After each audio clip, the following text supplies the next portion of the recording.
If you love easy recipes that pack a flavor, this one's for you.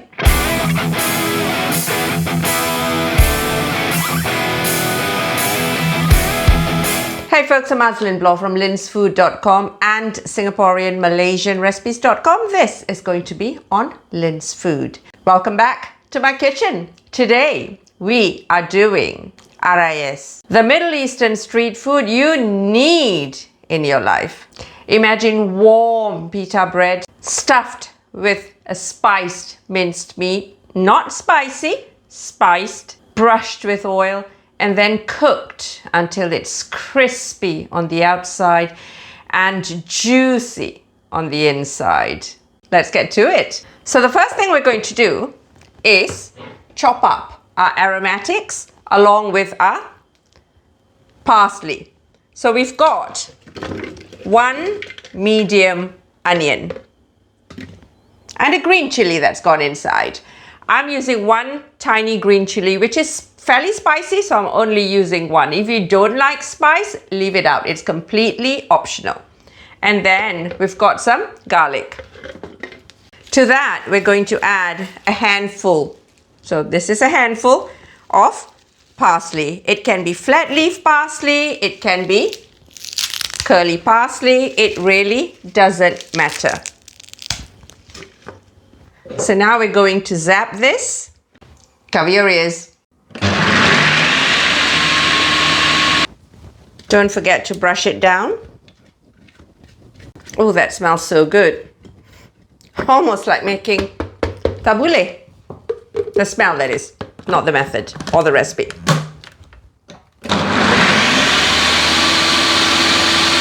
If you think that your mixture is a little bit wet because it is onions and parsley, what you could do, which is what I almost always do, unless I'm feeling extra lazy, tip that mix of onion, garlic and chili onto a kitchen paper and then just, nope, not a whole lot of moisture. So we're going to tip our aromatics and parsley mixture onto our minced beef. So we've got our minced meat and we want 1 tablespoon of tomato paste. Now, you know my love for sun-dried tomato paste, and that's exactly what I'm using here, just like I did in a sfiha recipe. I'm going to add 1 teaspoon of baharat, 1 teaspoon of allspice, because to me, these 2 spices capture everything, the aroma, the flavor that you need when cooking so many Middle Eastern recipes, and just the 2 of them is perfect for a well-rounded flavor. Some Aleppo pepper, because I love the stuff, or non-smoky paprika. And then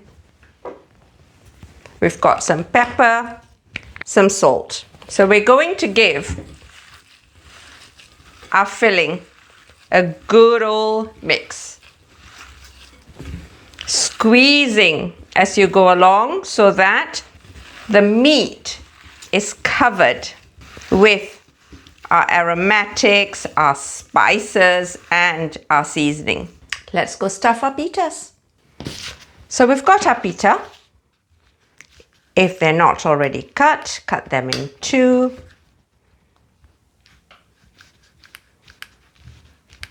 Open up your pita for the pockets. So grab your meat mixture and then fill your pitas. Now what you don't want to do is overload them. Just enough that you've got a good amount of meat in there to sink your teeth into, but not too much that they're not going to cook quickly, because that's what we're doing. It only takes a few minutes. We're now going to move on to cooking them. So what we're going to do is we're going to brush some oil on the pitas themselves and we're going to fry them in a griddle. I like to use a griddle because of the grooves. You'll get a nice charred lines on your pita when they're done. But you know, use a frying pan, use a flat frying pan, use a flat griddle, a tawa, or barbecue them, or we can also cook them in the oven.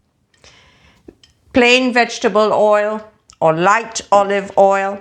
You can even add a little bit of paprika or chili powder or Aleppo flakes into this to add a little bit of color if you want. Lightly grease your griddle pan or frying pan, whatever you're using, and then lay down your stuffed pita oiled side down. Cook for about 3 minutes on each side, patting them down to ensure that the meat gets a good cooking too. Flip over, don't forget to grease the top side before you do this. Flip them over and cook again for about 3 minutes, pressing down once again. If you think they're browning too quickly, reduce the heat to medium, but no lower than medium. And then flip them on their side just to char that exposed part of the filling itself. Do this for just a minute and then that's it. Take them out and serve them hot. There you go. Told you it was easy. Homemade Arayes. Let's do a taste, shall we?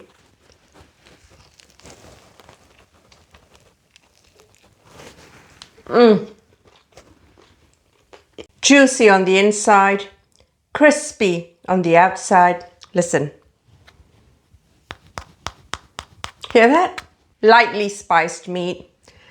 No heat at all, despite the one chili that I added.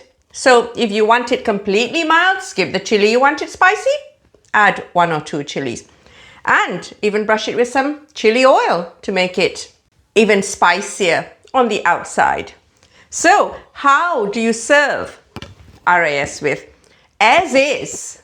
It's absolutely delicious, freshly made and moist. I like it best as is. Perhaps sometimes dipped in toom. This is homemade toom, by the way. Recipe soon.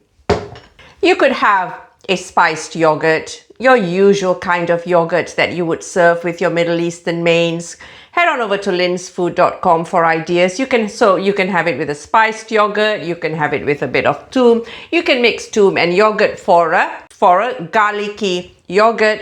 Mayonnaise, spiced mayonnaise, shatta is also good, whether on its own or with a bit of toom and yogurt for a mixed dip. So there you go. If there are any leftover that have not been eaten up, don't think that's going to happen, place it in an airtight container and store it in the fridge for 2 days and then lightly heat it up in an air fryer, in your oven. You could also do it on the frying pan, in the frying pan or the griddle if you like, for about perhaps 1.5 minutes on each side. If you're not too bothered about crunchiness, zap it in the microwave. But don't tell anybody I told you to do that, okay? So there you go, Arayes. Homemade, absolutely delicious, juicy on the inside, crispy on the outside. Just like they came out of a Middle Eastern souk. You know the drill. Like the video, subscribe to my channel, turn that notification bell on so you'll know when I've got a new recipe either from the Middle East or from my childhood homes, Singapore and Malaysia. Let me know how you'd like to eat it, with what dip you'd like to have it. Enjoy. I shall see you guys real soon.